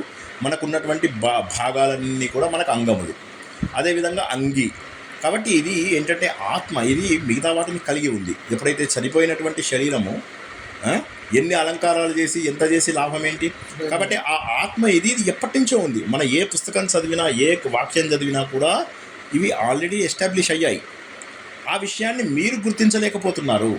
కానీ ఇది ఆల్రెడీ ఉన్నటువంటిది. మీకు ఇప్పుడు దాన్ని మీరు గుర్తించగలుగుతున్నారు అంతే. ఇప్పుడు మీరు దాన్ని గుర్తించగలుగుతున్నారు. అండ్ ఇది ఎలా ఉంటుంది? మీరు చెప్పినట్టుగా కొంతవరకు ఇందులో 2 రకాల ధ్వనులు. ఈయన ఏం చెప్తాడంటే ధ్వని యొక్క లక్షణాలని చెప్తాడు. ఆయన ఏమంటారంటే, ఒకటేమో లాక్షణికంలోంచి వచ్చేటటువంటిది ఒకటి ఉంటుంది శర్మ గారు. దీన్ని ఏమంటారంటే అవివక్షిత. ఇది కొద్దిగా జాగ్రత్తగా వినండి, అర్థం. వివక్షిత అంటే తెలిసిపోయేది, మీకు ఈజీగా తెలిసిపోయేదాన్ని వివక్షిత అంటారు. వివక్షిత అంటే తెలియదు మీకు. దానికి మీకు లాక్షణికం ద్వారా తెలుసుకుంటూ వ్యంగ్యం తెలుసుకోవాలి. ఉదాహరణకి గంగాయాం ఘోష, సేమ్ ఎగ్జాంపుల్. అందులోపల మొదట్లో మీకు ఏం తెలుస్తుంది? గంగాయాం ఘోష లోపల దాంట్లో ప్రయోజనంకి దీనికి వెళ్తాం. రూఢి కాకుండా ప్రయోజనంకి వెళ్ళాలి. ఎందుకంటే గంగాయాం ఘోషలో రెండవది ఏంటి? గంగా తటే ఘోష అన్నారనుకోండి, అది లాక్షణికం అక్కడ ఎండ్ అయిపోయింది. గంగా తీరంలో ఇల్లుంది అనేది. కానీ దాంట్లోపల ఒక ప్రయోజనం కూడా మీరు తీసుకున్నారనుకోండి, దాంట్లోపల ఉన్నటువంటి చల్లదనము, పవిత్రత అన్నటువంటి మీనింగ్ తీసుకున్నారనుకోండి, అప్పుడు మీకు అందులో వ్యంజకం వచ్చింది. సో అది లాక్షణికం ఏదైతే ఉందో, లాక్షణికం ఇలా 3 క్యారెక్టరిస్టిక్స్తో వస్తుంది. ఒకటేమో ఒరిజినల్ వాచ్యార్థంతో మనకు మీనింగ్ రాదు. వాచ్యార్థంని మనము ఏమి చేయలేము, ఎందుకంటే దాన్ని మార్చాల్సి వస్తుంది. ఆ మార్చిన తర్వాత ఏం చేస్తాము? దాన్ని ఒరిజినల్ సెంటెన్స్ని కొద్దిగా అలాగే ఉంచి దానికి సంబంధించిన దాన్ని పట్టుకుంటాం. మూడోది ఏంటంటే రూఢి కానీ ప్రయోజనం కానీ ఉంది అని చెప్పేసి చూస్తాం. ప్రయోజనం ఉంది ఇక్కడ, ఇది లాక్షణికం. అటువంటి దానికి very very very very very very సిమిలర్ది ఏమన్నా ఇప్పుడు నేను అవివక్షిత వాచ్య ధ్వని అంటారు. అంటే ధ్వని 2 రకాలు. వివక్షిత అవివక్షిత. ఇందులో అవివక్షిత అనే దానికి వాడు ఏమని ఎగ్జాంపుల్స్ చెప్తాడంటే, భూమిలోంచి వాళ్ళు బంగారం పండించారు అంటాడు. ఓ 3 పేర్లు చెప్తాడు. ఓ తెలివైన చదువుకున్నవాడు, తర్వాత ఇంకోడేమో బాగా కష్టపడి సేవ చేసేవాడు, ఇంకోడేమో పండితుడు ఏదో చెప్తాడు. మొత్తం మీద చెప్పి వాళ్ళు 3 బాగా డబ్బు సంపాదిస్తున్నారని ఒక శ్లోకం ఉంది. బాగా డబ్బులు కాదు, వాళ్ళు భూమిలోంచి పండిస్తున్నారు అని. ఇప్పుడు ఎలా దీనికి డైరెక్ట్ మీనింగ్ చూసుకున్నట్టయితే వాచ్యార్థం అక్కడ మనకు తెలియదు. కానీ వ్యంగ్యార్థం ప్రకారం ఏంటంటే వాళ్ళు లక్షణార్థం తీసుకున్నట్లయితే వాళ్ళు 3 భూమిలోంచి పండిస్తున్నారు అని కాకుండా వాళ్ళు ఏంటంటే డబ్బు సంపాదిస్తున్నారు అని చెప్పి తెలుస్తుంది. వ్యంగ్యార్థం ఏమని తెలియజేస్తుందంటే వాళ్ళు 3 చాలా గొప్పవాళ్ళు, చాలా కష్టించి పనిచేసేవాళ్ళు అని చెప్పి వాళ్ళు 3 వాల్యుబుల్ పీపుల్, అంటే వాళ్ళ వాల్యూని తెలియజేసేది వ్యంగ్యార్థం. ఇక్కడ అవివక్షిత లోపల చెప్పబడలేదు, అది డైరెక్ట్గా చెప్పబడలేదు, ఇండైరెక్ట్గానే చెప్తోంది. లాక్షణికం కాదు ఇది. ఇప్పుడు లాక్షణికంలో అయితే మీకు ఏమయ్యేది, రెండో దగ్గర ఆగిపోయింది. ఏంది, భూమిలోంచి బంగారం పండిస్తున్నారు అంటే మంచిగా డబ్బు సంపాదిస్తున్నారు, భూమిలోంచి పంటలు పండిస్తున్నారంటే అయిపోయేది. కానీ అలా కాకుండా ఉంది, వీళ్ళు డబ్బు ఎక్కువ సంపాదిస్తున్నారు బికాజ్ ఆఫ్ దేర్ టాలెంట్, అంటే వీళ్ళ యొక్క శక్తిని గుర్తుపెడుతున్నాం. అందుకోసం అని చెప్పింది అవివక్షిత వాచ్య ధ్వని. అంటే ఇందులో కూడా చెప్పకుండా, అంటే చాలా హిడెన్ మీనింగ్ పెట్టేసేసి చెప్పాడు అనమాట. రెండోది ఏంటంటే వివక్షిత వాచ్యధ్వని. ఇప్పుడు వివక్షిత వాచ్యధ్వని లోపల అసలు ఇప్పుడు ఇందులో అయినా కనీసం మీకు మొదటి దాంట్లో లాక్షణికం కొద్దిగా ఉంది, కొంత లాక్షణికం, అంటే దీన్ని లాక్షణిక అని కూడా అంటారు. అవివక్షిత వాచ్యధ్వనిని లాక్షణిక కొంత ఉంది అందులోపల. కానీ రెండో దాంట్లో అసలు అది కూడా లేదు. దీంతో అడ్వాంటేజ్ ఏంటో చెప్తా. ఇప్పుడు మీకు వివక్షిత చెప్తే మీకు ఒక సూపర్ క్లారిఫికేషన్ వస్తుంది. ఏంటంటే వివక్షిత లోపల ఏమవుతుంది, వివక్షిత అంటే చెప్పచ్చు, అంటే తెలిసిపోతూ ఉంటుంది. వాడు ఏమంటాడంటే హీరోయిన్ తోటి, ఇట్లా ఇక్కడ చూసావా ఈ పిట్ట, సమ్మేదో పిట్ట ఎంతో తపస్సు చేస్తే కానీ, ఎంతో శక్తి ఉంటే కానీ, ఎంతో సాధన చేస్తే కానీ, చేసుకుని ఎన్నో పూజలు వ్రతాలు నోములు చేసుకుంటే కానీ దొరకనటువంటి నీ అధరాల లాంటి ఈ దొండ పండుని ఎంత బాగా తను చుంబిస్తుంది అని చెప్పేసి అంటాడనమాట. అనడం లోపల ఇప్పుడు ఇక్కడ మీనింగ్ ఏం చెప్తున్నాడు అతను, మీనింగు హీరోయిన్ లోపల విభావాన్ని తెలియజేయాలని చూస్తున్నాడు. ఇక్కడ మీరు ఒకటి గుర్తుంచుకోవాలి, ఇది ఇక్కడ డైరెక్ట్గా చెప్తున్నాడు. ఏమని చెప్తున్నాడు, వివక్షితం. ఆయన ఏం చెప్తున్నాడు, ఆ దొండపండు లాంటిది ఈ అమ్మాయి పెదవులు కూడా. కాబట్టి ఏం చెప్తున్నాడు, ఆమె లోపల భావములు పెంచడానికి, అంటే విభావాలు మనం ఏదైతే చెప్పుకున్నామో, ఒక భావాన్ని పెంచేదాన్ని విభావం అంటారు, ఒక రసాన్ని పెంచేదాన్ని విభావం. ఆమెతో ఏమంటున్నానంటే ఈ చూసావా నీ పెదవులు ఇది చేయాలంటే ఎంత కష్టపడితే ఆ స్టేజ్కి మేము రాగలుగుతాము, నిన్ను చుమ్మించేటటువంటి అవకాశం మాకు రావాలంటే ఎంత కష్టపడాలి అని చెప్పేసి చెప్తున్నాడు. దీంట్లో ఏమవుతుందంటే మీకు ఇందాకట్లాగా ఇండైరెక్ట్గా చెప్పకుండా కానీ మీనింగ్ మాత్రం తెలుస్తుంది. ఆ అమ్మాయి లోపల స్థాయి భావాన్ని పెంచడానికి, చేయడానికి విభావాన్ని సృష్టించే ప్రయత్నం చేస్తున్నారు. ఇది వివక్షిత. సో తెలిసిపోతుంది మీకు. మొదటి దాంట్లో ఏమవుతుంది, మీకు తెలియదు. సో ఈ 2 రకాల క్యారెక్టరిస్టిక్స్ మనకు మోస్ట్ ఇంపార్టెంట్. ఎందుకు ఇంపార్టెంటో నేను చెప్తా. ఇప్పుడు రెండో దాంట్లో మీకు లాక్షణికం ఎక్కడుంది, అంటే మీకు భక్తి ఎక్కడుంది, లక్షణం ఎక్కడుంది, వాచ్యార్థం ఉంది. వాచ్యార్థంలో ఏంటి, అది తింటోంది అని. దాని వ్యంగ్యార్థం ఏముంది, వ్యంగ్యార్థము రసరూపమైనటువంటి వ్యంగ్యార్థము. అంటే ఏంటంటే ఆమె లోపల రసోత్పాదన కోసమై అతను చేస్తున్నటువంటి ప్రయత్నం మనకి ఇక్కడ కనిపిస్తుంది. కనిపించడం వల్ల ఏమైంది, భక్తి అనేటటువంటిది లేదు. అంటే వీళ్ళు ఏమన్నారు ఇంతకుముందు, భక్తి అనేది ఒక లక్షణము అని చెప్పేసి అన్నారు. కానీ భక్తి లేని చోట ధ్వని ఉంది. సో భక్తి వేరు ధ్వని వేరు అనేటటువంటి ఒక పాయింట్ కూడా మనం ఇది తెలుసుకోవచ్చు. అది అంటే ఇంత బ్యూటిఫుల్గా వాడు ఎక్స్ప్లెయిన్ చేశాడు అనేది చూడండి. అంటే అవివక్షిత లోపల ఏమైపోయింది, మీకు అక్కడ కొంత లాక్షణిక భావాన్ని తీసుకోవాల్సిన అవసరం వచ్చింది. అందుకే దాన్ని లాక్షణిక వాచ్యధ్వని కూడా అంటారు. రెండో దాంట్లో ఏమవుతుందంటే కొన్నిసార్లు ఏమవుతుందంటే ఈ భాక్తము పైన కూడా కొన్నిసార్లు ఆధారపడినట్టుగా కనిపిస్తుంది ఇది, కానీ నాట్ ఆల్వేస్. భక్తే లేదు కదా ఈ కేసు లోపల, వివక్షితలో అసలు భక్తే లేదు, భక్తే లేదు. సో కాబట్టి ఏంటంటే మొదటిది, నువ్వు భక్తవాదంలో ఏం చెప్పావు బాబు, ఫస్ట్ ఏమో మనకు అలంకారాలతో డిఫరెన్స్ చెప్పేశాడు శర్మ గారు. ఏమని చెప్పాడు, అలంకారాలు అవి అన్నీ వాచ్యంతో సంబంధించినవి ఉంటాయి, మాకు వాచ్యంతో సంబంధించినవి లేవు. వాచ్యంతో సంబంధించినవన్నీ కూడా మన అభావవాదులు. వాళ్ళని ముందు ఫస్ట్ ఖండించి పారేశాడు. ఏమనంటే మీరు చెప్పేది వాచ్యంతో, మేము చెప్పేది మీరు చెప్పేది వాచ్యాలంకరాలు, మేము చెప్పేది వ్యంగ్యము. భావానికి సంబంధించింది. కాబట్టి వదిలేసేయండి, ఇద్దరము సేమ్ అని ఒకటో వాళ్ళు ఖండించేసేసారు. రెండో వాళ్ళని ఎలా ఖండించాడు? ఇప్పుడు నేను చెప్పిన పాయింట్ మీరు బాగా జ్ఞాపకం ఉంచుకోండి. అవివక్షిత వివక్షతలో క్లారిటీ వస్తుంది, వివక్షితలో మీకు బాగా తెలిసిపోయింది. రెండోది ఏం చెప్పాడు? తాద్రూపవాదన. మీకు భక్తంలో 3 రకాలు ఉంటాయి అనుకున్నాను. ఏమని చెప్పాడు తాద్రూపంలో? భక్తి లోపల భక్తి అంటే ఏమని చెప్పాం శర్మ గారు? ఒకటేమో సమీప్యం అని చెప్పేసి చెప్పుకున్నాం. ఇంకోటి ఏమనుకున్నాం మనము? భాగం అని అనుకున్నాం. భాగమని అనుకున్నాం. భక్తి అంటే భాగము అని చెప్పి, నేను భగవంతుల్లో భాగము అనేది దాన్ని భక్తి అంటారు. రెండోది మూడోది ఏంటంటే శ్రద్ధ యొక్క హయ్యెస్ట్ లెవెల్ అని చెప్పేసి కూడా మనము తెలుసుకున్నాము. సో ఇలాగ మనము భక్తి యొక్క డెఫినేషన్స్ ఏవైతే తెలుసుకున్నామో నిన్న, ఆ భక్తి యొక్క డెఫినేషన్స్ ప్రకారం మనకి ఏమైందంటే, భక్తి వాళ్ళు ఏమనుకున్నారంటే అసలు ఎందుకు వచ్చాయి ఈ మూడు ధ్వనిని ఎందుకు ఖండించారంటే, ధ్వనిని ఎందుకు వ్యతిరేకించారంటే, మొదటి వాడు ఏమంటున్నాడంటే మొత్తం వాచ్యంలోనే ఉంది అన్నాడు, వాళ్ళందరినీ ఖండించేసేసాడు. రెండో దానికి వచ్చేసరికి భక్త వాళ్ళు ఏమంటారంటే లేదు లేదు లేదు, లక్షణ అనేటటువంటి మేము కూడా ఒకటి గుర్తించాంలే, బహుశా మీ ధ్వని లక్షణలో భాగం అయిండొచ్చు అని. లక్షణ భక్తి ఒకటే అని కొంతమంది అన్నారు. లక్షణ భక్తిలో లక్షణ భక్తి అనేటటువంటిది ఒక లక్షణం అని చెప్పేసి చెప్పారు, ఒక క్యారెక్టరిస్టిక్ అని చెప్పేసి చెప్పారు. ధ్వనిలో ఒక క్యారెక్టరిస్టిక్ భక్తి అని చెప్పేసి చెప్పారు. మూడోది ఏంటంటున్నారు, ఒక ఉపలక్షణం కూడా అయి ఉండొచ్చు. ఇప్పుడు లక్షణం అంటే ఏంటి శర్మ గారు? అగ్నిలోంచి వేడిని తీసేయగలరా మీరు? సో భక్తి అన్న వాడు ఇప్పుడు తాద్రూపానికి దీనికి ఏం తేడా ఉంది చెప్పండి నాకు అసలు. ఇప్పుడు మీరు తాద్రూపం అని చెప్పారు. తాద్రూపం అంటే 2 సేమ్ రూపాలు, కానీ అది తప్పు. 2 సేమ్ రూపాలు కాదు, ఎందుకంటే భక్తి అనేది డిపెండ్స్ అపాన్ లాక్షణికం. భక్తే లేదు ఇందులోపల ఏముంది? వ్యంగ్యార్థం ఉంది సెపరేట్గా. ఇప్పుడు మీకు లక్షణ లోపల ఏముంది? మీకు ముఖ్యార్థము బాధ వస్తుంది మీకు, అంటే వచ్చినటువంటి దాన్ని. అప్పుడు మీరు ఏం చేస్తారు? దానికి సిమిలర్ అర్థం ఉన్నటువంటి ఇంకొక వాక్యాన్ని, గంగాయాం ఘోష, గంగా తటే ఘోష, తర్వాత ఒక రూఢి, ఒక ప్రయోజనము తెచ్చుకుంటారు. అది లక్షణం. సో కాబట్టి అక్కడ అది ఉంది, అదే ధ్వని అంటున్నారు మీరు. కానీ అది కాదు, మీరు వాచార్థంతో వెళ్తున్నారు. అసలు నేను వాచార్థాన్ని వదిలేయమంటున్నాను, ఉపసర్జనీకృతాన్ని నేను వదిలేయమంటున్నాను. నా అర్థాన్ని, నా శబ్దాన్ని వదిలేసి ఒక భావాన్ని ప్రకటించేటటువంటి, రసాన్ని ఉత్పత్తి చేసేటటువంటి ఒక వ్యంగ్యార్థము, చమత్కార అర్థమే ధ్వని. కాబట్టి 2 రూపం ఎలా ఉన్నాయి? లక్షణ కంటే కూడా భిన్నమైనది. కాబట్టి తాద్రూపవాదన ఖండించేసేసాడు. రెండోది ఏంటి? ఈ 2 ఒకే, ఇది అది లక్షణం ఒకటే అంటున్నాడు. అంటే భక్తి అనేటటువంటిది ధ్వనికి లక్షణము అన్నాడు. భక్తి లేదు ఇక్కడ. ఇప్పుడు మీరు చెప్పుకున్నట్టయితే అగ్నిలో వేడి ఉంటుంది, వేడి లేనిదే అగ్ని లేదు. కానీ అతనేమంటాడు, లేదు లేదు లేదు, చాలా కేసెస్ ఉన్నాయి, ఆ కేసుల లోపల భక్తి లేకపోయినా కూడా మీకు ఇది ఇప్పుడు ఇందాక మనం చెప్పిన వివక్షిత వాచ్య ధ్వని లోపల మీకు భక్తి లేదు, కానీ అక్కడ ధ్వని ఉంది. కాబట్టి ఆ కాన్సెప్ట్ కూడా తప్పు అంటాడు. అనగానే మరి ఉపలక్షణ ఉంది కదా అంటాడు. ఉపలక్షణ అంటే ఏంటంటే 1 క్యారెక్టరిస్టిక్.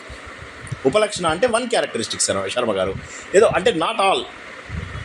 అగ్ని అంటే రూపం. ఫర్ ఎగ్జాంపుల్ అగ్నికి ఎన్ని ఉంటాయి? అగ్నికి మీకు వేడి ఉంటుంది, రూపం ఉంటుంది, పొగ వస్తుంది. ఈ మూడిట్లలో ఒక లక్షణం తీసుకోండి మీరు, ఏదో ఒకటి. ఏమంటారు? పొగ అన్నారు అనుకోండి. పొగ అనేది ఉంది కాబట్టి అగ్ని పొగ ఒకటే అన్నారంటే కావు కదా. సో కానీ వాడేమంటారు? అప్పుడు దానికి ఏమైనా ఎగ్జాంపుల్ చెప్తానంటే, నువ్వు చెప్పింది బాగుందయ్యా, అలంకారాలు ఎలా వస్తాయో చెప్పు అన్నాడు. అంటే అభిధా నుంచే వస్తాయి అన్నాడు. సో అభిధా ఎలాగో ఉంది కదా, అలంకారాలు వద్దంటావా అయితే అంటాడు. ఇప్పుడు అభిధా ఎలాగో ఉంది, అయితే అలంకారాలు వద్దు. ఇంకా ఉంది కాబట్టి అగ్ని ఉందనుకుంటాం అనుకోం కదా. సో ఒక లక్షణం ఉన్నందువల్ల అంతా ఉంది అని ఎలా చెప్పగలవు నువ్వు? కాబట్టి అభిధా ఉన్నందువల్ల నువ్వు అలంకారము వద్దు అని చెప్పి అనగలుగుతున్నావా? అనలేవు. అదే విధంగా ధ్వని కూడా లేదు కానీ వద్దని కానీ నువ్వు అనలేవు అని చెప్పేసి చెప్పాడు. చెప్పాల్సింది అది. ఇక్కడ మీకు అర్థమయ్యే పాయింట్ ఏంటంటే, ముందు ఈయన ఏం చేశాడు? ధ్వనిని వివక్షిత, అవివక్షిత అని 2 క్యారెక్టరిస్టిక్స్గా డివైడ్ చేశాడు శర్మ గారు. వివక్షిత లోపల ఏం చేస్తున్నాడు? చెప్పబడింది, కానీ డైరెక్ట్గా వాచ్యార్థము ఉన్నప్పటికీ మీకు వ్యంగ్యార్థం డైరెక్ట్గా వెళ్ళిపోతుంది, వ్యంగ్యార్థం వచ్చేస్తుంది. ఫస్ట్ కేసు లోపల అవివక్షిత లోపల ఏమవుతుంది? లక్షణం తీసుకుని కొంత లక్షణం వస్తుంది, కానీ స్టిల్ వ్యంగ్యార్థమే ఎక్కువగా ప్లే చేస్తున్నాడు. కాబట్టి 2 రకాలుగా ధ్వని వస్తుంది. ధ్వని లక్షణం అడిగాడంటే ఎగ్జామ్లో మనం అదే రాస్తాం అన్నమాట. ఎందుకంటే that is the most important. అందులోంచి మనకి ఏం తెలుస్తుంది అంటే భాక్తం కాదు అన్నటువంటి ఒక పాయింట్ కూడా మనకు తెలుస్తుంది. ఎందుకంటే వివక్షితలో తెలుస్తుంది. ఏమని చెప్తున్నాడు వివక్షిత లోపల వాడు? చూడు బాబు, భక్తి లేని దగ్గర కూడా నీకు ధ్వని కనిపిస్తుంది, కాబట్టి ఆ రెండు సేమ్ కాదన్నాడు. మూడో పాయింట్ ఏమన్నాడు వాడు, భాక్తం లోపల ఉపలక్షణం అయితే ఉంటుంది. ఉపలక్షణం అయితే అయిపోతుందా? నువ్వు ఇప్పుడు అభిధా ఉంది, అభిధా అలంకారానికి ఉపయోగపడుతుందని చెప్తున్నావు. అభిధా అంటే వాచ్యార్థం. ముఖ్యార్థం అంటే ఒక వాక్యం యొక్క అర్థం ఏదైతే ఉందో దాంట్లోంచి మనము ఆ శబ్దాలంకారాలు, అర్థాలంకారాలు తీసుకున్నాం. అవసరం ఏముంది ఇంకా అవి? అభిధాలోనే అలంకారాల శక్తి ఉంటే అలంకారాలు ఎందుకు కొత్తగా? నువ్వు చెప్తున్నది అట్లా ఉంది. ధ్వని ఎందుకు అంటున్నావు కదా, ధ్వని ఎందుకు అంటే కాదు, ఇట్ డజంట్ ఎన్కంపాసెస్. అదిగా అంటే ఇప్పుడు ఏం చేశాడు, 3 రకాలని ఖండించాడు. ఒకటేమో తాద్రూపం ఖండించాడు, అంటే రెండు సేమ్ కాదు. భాక్తమేమో డిపెండ్స్ అపాన్ వాచ్యము అండ్ ధ్వని డిపెండ్స్ అపాన్ వ్యంగ్యము, చమత్కారము, ప్రతీయమాన అర్థము అని మొదటి పాయింట్ ఉంది. రెండో పాయింట్ ఏమన్నాడు, భక్తి దీనికి లక్షణ అంటే కాదు. ఎందుకు కాదు అంటే వివక్షితం చూపించు అని చెప్పేశాడు, కొట్టేశాడు అక్కడ. మూడోది ఉపలక్షణము అంటే అభిధాని అలంకారాలని కంపేర్ చేశాడు. అభిధా ఉంది కాబట్టి నువ్వు అలంకారాలు వద్దని చెప్తావా? చెప్పవు. అదేవిధంగా ధ్వని కూడా లేదు అని వద్దని చెప్పడానికి నువ్వెవరివి అని చెప్పేసి మూడింటిని ఖండించాడు. ఖండించి తను ఏం చేస్తున్నాడు, ఇంకా కొద్దిగా దూరం వెళ్ళాడు. దూరం వెళ్ళి ఏం చేశాడంటే ఈ ధ్వనిని, భాక్తాన్ని అతివ్యాప్తి, అవ్యాప్తి అనేటటువంటి క్యారెక్టరిస్టిక్స్ ద్వారా దాన్ని అర్థం చేయించాడు. చాలా సింపుల్ శర్మ గారు, మీకు అదేమి కష్టంగా ఉన్నటువంటి పాయింట్ ఏమీ కాదు. కాబట్టి ఏమవుతుందంటే లక్షణ అనేటటువంటిది సెపరేటు, వాచ్యము అనేటటువంటిది సెపరేటు, వ్యంగ్యం అనేటటువంటిది సెపరేటు. అయితే ఈయన చాలా తెలివిగా ఏం చేశాడంటే వ్యంగ్యము అన్నిటికంటే ప్రధానంగా ఉన్న దగ్గర, అంటే వాచ్యము తన యొక్క అర్థాన్ని వదిలేసుకోవాలి, శబ్దాన్ని అర్థాన్ని వదిలేసుకోవాలి. ఎప్పుడైతే అది శబ్దాన్ని అర్థాన్ని వదిలేసుకుంటుందో అప్పుడు మాత్రమే నువ్వు కొత్త అర్థాన్ని, ప్రతీయమాన అర్థాన్ని తీస్తావు. అయితే అన్నిట్లలో అది ఉంటుందా? ఉండదు. అలా ఉండేటటువంటి కావ్యాలనే ఉత్తమ కావ్యం అని చెప్పేసి మనం కావ్య ప్రకాశంలో తెలుసుకున్నాం. సో కాబట్టి ధ్వని అనేటటువంటిది ఇప్పటికీ కూడా ఉత్తమం అనేది. బాబు ఇది ఆల్రెడీ చాలామంది చెప్పారు మన దగ్గర, ఆయన అంటున్నాడు, ఇది అందరూ చెప్పారు, ఈ కాన్సెప్ట్ ఆల్రెడీ ఉందని చెప్పి చాలామంది, ఇది కాన్సెప్చువల్లీ రాలేదు. ఇప్పుడు ఈయన అభినవ గుప్తుడు, ఈయన ఆనందవర్ధనుడు అభినవ గుప్తుడు తప్ప మిగతా వాళ్ళు చాలామంది సపోర్ట్ చేయాలి ఆయనకి. అభినవ గుప్తుడు మాత్రం అన్నిట్లలో వేలు పెట్టాడు. ఆయన హీజ్ హైలీ నాలెడ్జబుల్ పర్సన్, ఆయన అన్నిట్లలో వేలు పెట్టాడు కాబట్టి ఆయన ఒప్పుకున్నాడు, మిగతా వాళ్ళందరూ ఒప్పుకోలేదు. కాబట్టి ఈయన అంటాడు ధ్వని మాకంటే ముందే ఉంది అనేది ప్రూవెన్, కానీ ఆ మాట ఎవరో చెప్పలేదు. ఎవరైనా ఒకవేళ చెప్పుంటే వీఆర్ హ్యాపీ. మేము ఏదైతే ఇంత కంఠశోష చేసుకుని మేము తెలుసుకుంటున్నామో అవి ఆల్రెడీ వేరే వాళ్ళు చెప్పేసి ఉన్నారంటే చాలా హ్యాపీ, వీఆర్ వెరీ హ్యాపీ. ఎందుకంటే మనకు కావాల్సినది ఏంటంటే ముఖ్యమైనటువంటి అర్థం ఏదైతే ఉంటుందో ఆ అర్థాన్ని, వాచ్యార్థాన్ని వదిలేసేసి మనము వ్యంగ్యార్థాన్ని తెలుసుకోవాలి. కాబట్టి భాక్తంని మనము భాక్తాన్ని ఖండించాము, తర్వాత మనము అభావాన్ని ఖండించాము. అయితే భాక్తాన్ని ఖండించడంలో ఇందాక చెప్పినటువంటి ఒకటి అవ్యాప్తి అని చెప్తాను. అదేంటో అంటే ఇందాక ఇది ఉన్న చోట అది లేదు చూడండి, అలాంటి దాన్ని ఈ అవ్యాప్తి అతివ్యాప్తి అనేది తెలుసుకుంటే మనకు చాలా సులభం. ఉదాహరణకి ఎర్రచీర కట్టుకున్నామే నా భార్య అన్నారు అనుకోండి, బోల్డ్ మంది పిల్లలు ఉంటారు. సో బయట వాడు గుర్తుపట్టడం కష్టం అవుతుంది. సో ఒక దానికేది వస్తున్నావు. సో ఇప్పుడు ఏమైపోయింది, అది అతివ్యాప్తి అయిపోయింది. ఎర్రచీర కట్టుకుందల్లా నా పెళ్ళామంటే మొత్తం ఎంతమంది అతివ్యాప్తి అయిపోతుంది. అలా కాకుండా మీరేం చేశారు, ఎర్రచీర కట్టుకుని ఎర్రబొట్టు పెట్టుకున్నది, నల్లబొట్టు పెట్టుకున్నది అన్నారు అనుకోండి, అప్పుడు ఏమవుతుంది, లేని వాళ్ళు కూడా చాలా, అలా ఉన్న వాళ్ళు కొద్దిమంది ఉంటారు, కొద్దిమంది లేని వాళ్ళు ఉంటారు. దీన్ని ఏమంటారంటే అవ్యాప్తి అంటారు. మీరు అలా కాకుండా ఏమన్నారు, కింద జీన్స్ ప్యాంటు పైన చీర కట్టుకున్నామే అన్నారు అనుకోండి, అవ్యాప్తి. అసలు ఎవరు ఉండరు అలాంటి వాళ్ళు, అసంభవం. అవ్యాప్తి కాదు, అసంభవం.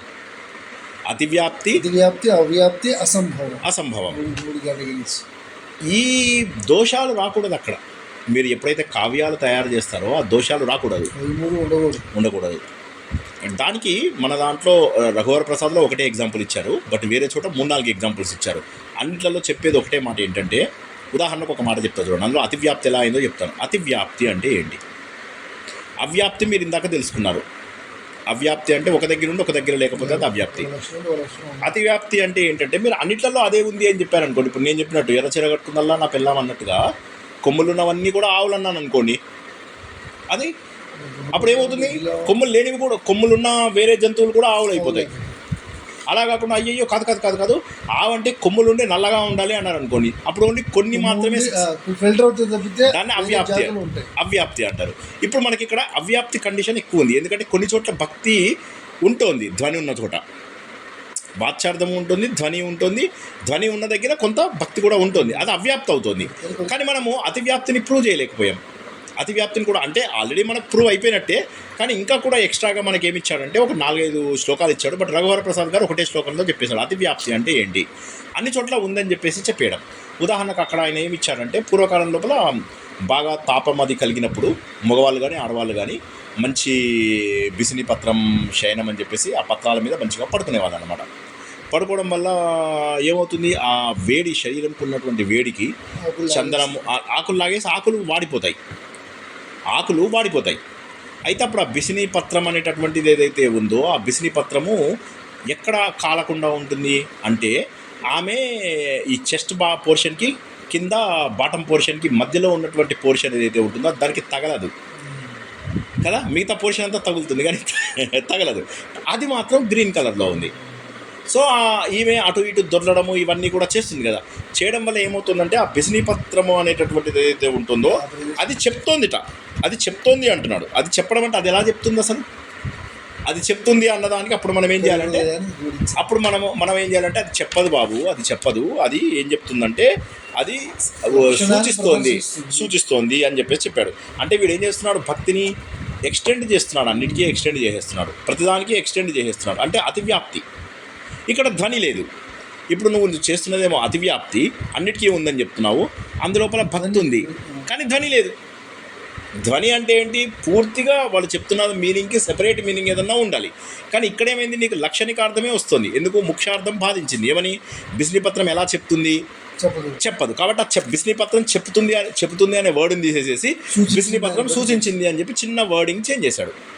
అంటే ప్లాట్ఫామ్ పక్కన మా ఇల్లు అని చెప్పే బదులుగా మా ఇల్లు అనే బదులుగా ప్లాట్ఫామ్ పక్కన మా ఇల్లు అని చెప్పేసి చెప్పడం అనమాట.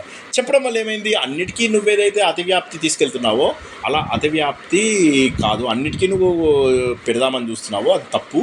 అలా పెడితే ఏమవుతుందంటే భక్తి ఉంటుంది, అక్కడ ధ్వని రాదు అని అతివ్యాప్తిని కూడా అతడు తగ్గించి ఈ విధంగా అతను ఏంటంటే ధ్వని అనేది ఎంత గొప్పది అని చెప్పి చివరికి అనిర్వచనీయవాదులు ఉన్నారు. మరి వాళ్ళతో ఏం చెప్పాడంటే, బాబు మేము ఇన్ని ప్రూఫ్లు ఇచ్చాం, ఎన్ని రకాల విషయాలు ఇచ్చాం, తెలుసుకోలేకపోతే ఏమవుతుందంటే ఒకటేమో సహృదయం లేదు, రెండోది ఏంటంటే నువ్వు ఆ స్థాయికి అందుకోలేకపోయావు అని చెప్పేసి చెప్పారన్నమాట. సో ఇవాళ మనము ఒక అలంకారాలలో ధ్వని ఉండదు అని చెప్పి చెప్పడం తప్ప మిగతావన్నీ తెలుసుకున్నాం. ఏం తెలుసుకున్నాం ఇవాళ, నిన్న మనము ఏం తెలుసుకున్నామంటే ధ్వని అనేటటువంటి దానికి 3 రకాల వాదాలు ఉన్నాయి. అందులో అభావవాదము, భాక్తవాదము, అనిర్వచనీయ వాదము. ఈ 3 వాదాల్లో వాళ్ళు చెప్పేది ఏంటంటే శబ్దాలంకారాలు, అర్థాలంకారాలు ఉన్నాయి, గుణవృత్తులు అవి ఉన్నాయి, కాబట్టి అది లేదు. ఇంకోటి ఏంటంటే స్టాండర్డ్ ప్రొసీజర్కి ఎగెనిస్ట్గా వెళ్ళకు. అన్నం అంటే తెల్లగా ఉండాలి, వంట ఉండాలి, కానీ నువ్వు చెప్తున్నది ఏంటంటే చొక్కా డెఫినేషన్ చెప్తున్నావు, కాబట్టి ఎగ్జిస్టింగ్ మెథడాలజీకి రివర్స్గా వెళ్ళకు అని చెప్పేసి రెండోది. అలాగే అందులో మూడోది ఏం చెప్పాడు శర్మ గారు, నేను మర్చిపోయా. మూడోది చెప్పాడు అలంకారాలు ఉన్నాయి, ఇది ఇంకొక అలంకారంగా వాడుకో, ఇది ఇంకో అలంకారంగా వాడుకో, కొత్త పేరు పెట్టుకో. వాక్ వికల్పాలు చాలా ఉన్నాయి, మేము చాలామంది చాలా కొత్తవి కనిపెట్టాము, ఇంకో కొత్త పేరు పెట్టుకోపోయి కొత్త అలంకారం అని చెప్పి పేరు పెట్టుకో అని మొదటి వాళ్ళు ఎక్కువగా ఫోకస్ చేసింది వాచ్యార్థం మీద ఫోకస్ చేశారు. రెండవ దాని దగ్గరికి వచ్చేసరికి ఏమైందంటే భక్తవాదులేమో లాక్షణికం మీద ఫోకస్ చేశారు. వాళ్ళు ఏమంటారంటే, ఉంది వ్యంగ్యం గురించి కదా నువ్వు మాట్లాడేది, నువ్వేం చెప్తున్నావు వ్యంగ్యం, బాబు వ్యంగ్యం మా దగ్గర ఉంది, దాన్ని మేము లాక్షణికం అంటాము. అందులోపల స్పెషల్గా గుణవృత్తి అని ఒకటి ఉంది, ఆ గుణవృత్తిని మేము ఏమంటామంటే భాక్తం అంటాము. ఈ భాక్తం అంటే ఏంటంటే శ్రద్ధాతిశయము, సామీప్యము, తర్వాత భాగము, భంగం అని కూడా అంటారు. భంగం అంటే ఏంటంటే ఒరిజినల్ మీనింగు చెడిపోయి, ఒరిజినల్ మీనింగ్ కనుక మీకు అర్థం కాలేదనుకోండి, దాన్ని భంగం అంటారు. ఉదాహరణకి ఇందాక బిసిని పత్ర శయనం ఆ బిసిని పత్రం మీకు చెప్పింది అన్నాడు. సో ముఖ్యార్థము బాధపడింది, అక్కడ ముఖ్యార్థం బాధపడింది, సో దాన్ని భంగం అంటారు. సో భంగం గురించి తెలుసుకున్నాం. నెక్స్ట్ భాగం గురించి నిన్న తెలుసుకున్నాం మనం. ఏంటి భాగం అంటే, శ్రీనివాస్ సింహంలాగా ఉన్నాడు అంటే నా ముఖం సింహంలాగా ఉందని కాదు కదా, నేను ధైర్యంగా ఉన్నాను అని చెప్పేసి మీనింగు. మీరు సింహంగా ఉన్నానంటే మీరు ఒప్పుకోరు. శ్రీనివాస్ ఎద్దు, గొడాలకు ఎద్దు. సో కాబట్టి ఏమైంది, అది ఇది లాక్షణికం అంటే భాగం. మూడోది ఏంటి, సామీప్యత. సామీప్యత అంటే ఏం చేస్తున్నారు మీరు, ఒరిజినల్ అర్థం పోయినప్పుడు దానికి దగ్గరగా ఉండాలి, ఉండేటటువంటి ఒక అర్థాన్ని సమీపమైన అర్థం వస్తే తీసుకుంటున్నారు. సామీప్యం ఉండాలి. సో ఇలా మీరు శ్రద్ధాతిశయం ఉన్నప్పుడు కానీ, అంటే దానికి దగ్గర ఉన్నటువంటి రూఢి ప్రయోజనాలను తీసుకోవడం ద్వారా కానీ, సమీపంలో ఉన్నటువంటి అర్థం తీసుకోవడం లోపల కానీ, దానిలో భాగంగా ఉన్నప్పుడు కానీ, దాని లోపల భంగం జరిగినప్పుడు కానీ మీరేం చేస్తున్నారంటే దాన్ని భక్తి అని అంటున్నారు. భక్తి అనేది స్పెషల్ కేస్ ఆఫ్ లాక్షణికము. కాబట్టి నువ్వు చెప్పేటటువంటిది ఏదైతే ఉందో మా భక్తిలో ఉంది, ఆ భాక్తం అనేటటువంటి దాంట్లో నువ్వు చెప్పినటువంటి వ్యంగ్య క్యారెక్టరిస్టిక్స్ ఉన్నాయని వాళ్ళు చెప్పారు. మూడో వాళ్ళు ఏం చెప్పారంటే, ఉంది ఏదో భావం నువ్వు చెప్తున్నది ఉంది కానీ మేము కరెక్ట్గా డిఫైన్ చేయలేకపోతున్నాము అని చెప్పారు వాళ్ళు. దానికి ఆయన ఏం చేశాడు, లేదు ధ్వని అనేటటువంటిది కావ్యం యొక్క ఆత్మ, ఈ కావ్యం యొక్క ఆత్మకి మిగతావన్నీ కూడా అంగముల లాంటివి, రసం అనేటటువంటిది అన్నిటికంటే గొప్పది. ఇది 3 రకాలుగా డివైడ్ అయ్యి ఉంది. ఆ 3 రకాలు ఏంటంటే వస్తు రూపము, అలంకార రూపము, తర్వాత రసరూపము. వస్తు రూపానికి నేను 5 ఎగ్జాంపుల్స్ చెప్పుకున్నాను. వస్తు రూపంలో ఏమవుతుందంటే మీకు మనుషులు, వస్తువులు అన్ని డైరెక్ట్గా కంటెంట్ డైరెక్ట్గా తెలిసిపోతే దాన్ని వస్తు రూపం. అవి విధి అవన్నీ కూడా మీకు చాలా తెలిసిపోతుంది. అందులో ఉన్నదల్లా వ్యంగ్యమే.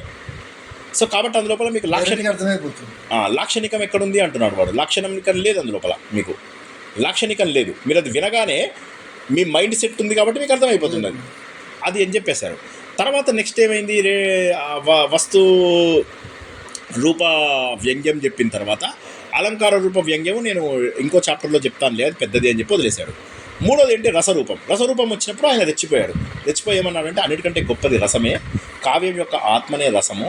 ఈ రసము గురించే మన కవులు, మహానుభావులు వీళ్ళందరూ ప్రయత్నం చేస్తూ ఉంటారు. వాల్మీకి రాసింది కూడా అదే. మహానుభావులు, సరస్వతి వీళ్ళు ఎవరైతే ఉన్నారో ఈ నోటి నుంచి అమృత వాక్కులు పలికే వాళ్ళు, ప్రతిభావంతులు, సమర్థులు, వాళ్ళందరూ కూడా ఇవే రాస్తారు. వాళ్ళకి ఇవే ముఖ్యమైనటువంటిది. ఆ వ్యంగ్యార్థాలు తెప్పించగలిగేటటువంటి పదాలను మాత్రమే వాళ్ళు వాడతారు. అప్పుడు మాత్రమే వాళ్ళని మహాకవులు అంటాము. మరి వినే వాళ్ళని గురించి చెప్పాలి కదా, ఆ వినే వాళ్ళ గురించి ఏమంటారంటే తత్వార్థం ఉండాలి, రసహృదయ తత్వార్థ జ్ఞానం ఉండాలి, వాళ్ళకి చెప్పింది పట్టుకోగలగాలి. అలాంటి సో ఇప్పుడు ఇక్కడ 2 కేసెస్ ఉన్నాయి. ఒకటేమో ఇంటెలిజెంట్ పీపుల్, ఇంకోటేమో ఇంటెలిజెంట్ రైటర్స్. ఇద్దరిని దగ్గరికి తీసుకొస్తే ధ్వని చాలా చక్కగా వస్తుందయ్యా. కాబట్టి ముందు మనం ఏం చేద్దామంటే, నేను ఏదైతే దీపాన్ని పట్టుకుని ముందు వెలుతురులో ఎక్కడుందా అని వెతుక్కుంటూ పోతాను, అదేవిధంగా ముందు వాచ్యార్థాన్ని పట్టుకుంటాను. పట్టుకుని దాంట్లోంచి నేను ఏం చేస్తానంటే, ఏ విధంగానైతే పదముల కలయిక వాక్యముల యొక్క అర్థం వచ్చిన తర్వాత మనం పదములను మర్చిపోతాం. అదేవిధంగా వాక్యం యొక్క అర్థం తెలిసిన తర్వాత నేను వ్యంగ్యార్థంలోకి వెళ్ళిపోయి ఈ వాక్యార్థాన్ని పక్కన పాడేస్తాను. కాబట్టి ఏంటంటే వాక్యార్థాలు తమ యొక్క అర్థాన్ని పక్కకు పాడేస్తేనే వ్యంగ్యం. అది ప్రతి వ్యంగ్యము ధ్వని కాదు, వాటి ఒరిజినల్ మీనింగ్ని పక్కకు పారేయాల్సిందే. ముందు ధ్వనిని పట్టుకోవాలి. ఆ ధ్వనిని పట్టుకోవాలంటే కొత్త వ్యంగ్యాన్ని పుట్టించాలి అని చెప్పేసి చెప్పారు. చెప్పి అలా చెప్పుకుంటూ వెళ్ళి వాళ్ళు ఏం చేశారంటే, కాబట్టి ఇది 2 రకాలు ఉంటుంది ధ్వని, అవివక్షిత, వివక్షిత అని చెప్పేసి ఉంటుంది. వివక్షిత లోపల మనం ఏం తెలుసుకున్నాము, ఆ అమ్మాయి పెదవులు గురించి మాట్లాడుకుంటూ అందులో భక్తి ఉంది కానీ ధ్వని లేదు. ధ్వని ఉంది కానీ భక్తి అక్కడ. కాబట్టి అక్కడ మనము డైరెక్ట్గా ఒక భాగానికి.